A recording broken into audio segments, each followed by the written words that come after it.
Buongiorno a tutti, siamo in una sala stupenda di Palazzo Moroni, una sala degli anziani, e come primo consigliere di Indipendenza Veneta faccio un'intervista a tutto il gruppo che mi sostiene, visto che sono così il capo squadra, e comincio dalla nostra donna, che è Silvia Nizzetto e fa parte del Consiglio Nazionale Indipendenza Veneta. Due parole, Silvia, per descrivere la tua nuova esperienza in Indipendenza Veneta. Intanto saluto tutti, buongiorno.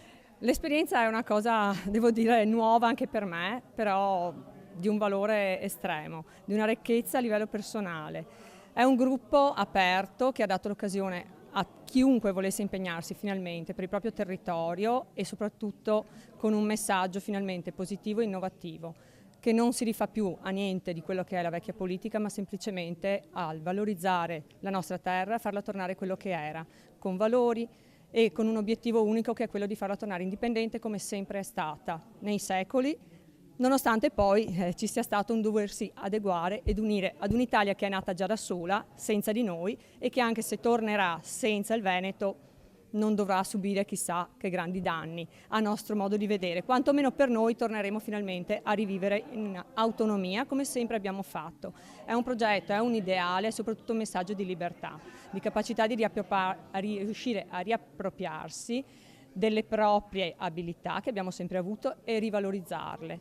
Diamo l'opportunità con questo movimento a chiunque di appoggiare appunto un concetto quindi nuovo di libertà fatto per il nostro popolo e per la nostra gente.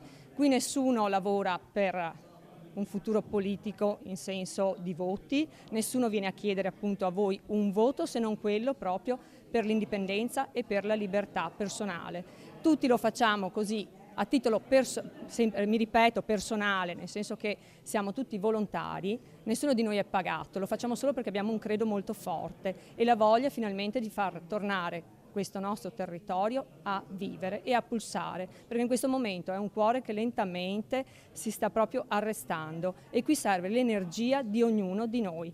Noi chiediamo semplicemente un appoggio, un sì verso un qualcosa che cambierà veramente il sistema. Non ci sono alternative, perché in questo momento la politica parla, però poi vediamo che alla fine qualsiasi cosa i cittadini possano anche chiedere o chi per noi che ci rappresenta, in realtà spesso vengono negate, le soluzioni non ci sono se non a parole. Quindi è il momento che ognuno di noi prenda finalmente coscienza di chi è, della voglia effettiva di cambiare le cose, perché nel momento in cui c'è questa consapevolezza, l'indipendenza capiamo tutti che è l'unica soluzione. Qui si chiede semplicemente ad ognuno di noi di essere responsabile per quello che c'è stato, per quello che ci sarà, per chi verrà dopo di noi. Perché oggi, al momento, teniamo conto che è stata cancellata una generazione. I figli nostri, i giovani, non hanno futuro e non hanno più speranze. I nostri vecchi hanno costruito nel nulla, non possedevano forse quasi nulla rispetto alle generazioni che ci sono state dopo, però in realtà avevano una grandissima ricchezza, che è stata quella appunto di poter sperare, di avere la voglia di costruire. Oggi come oggi, in questo Veneto non ci sono più queste possibilità, non c'è più speranza nei giovani e non c'è più neanche la prospettiva di costruire qualcosa perché mancano i mezzi.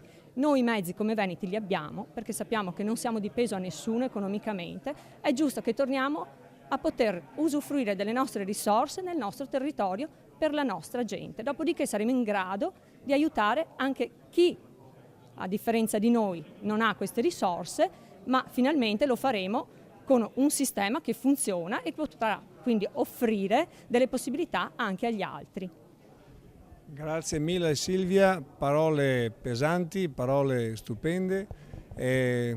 Prendo spunto da Silvia per invitare anche altre quote rosa all'interno di Indipendenza Veneta. Avete visto che carattere Silvia? Benissimo. È fondamentale, cioè, c'è bisogno che ci sia appunto un'unione diciamo generale, veramente, dai giovani ai più vecchi, alle donne, agli uomini, a chiunque abbia voglia finalmente di mettersi proprio in gioco la propria persona.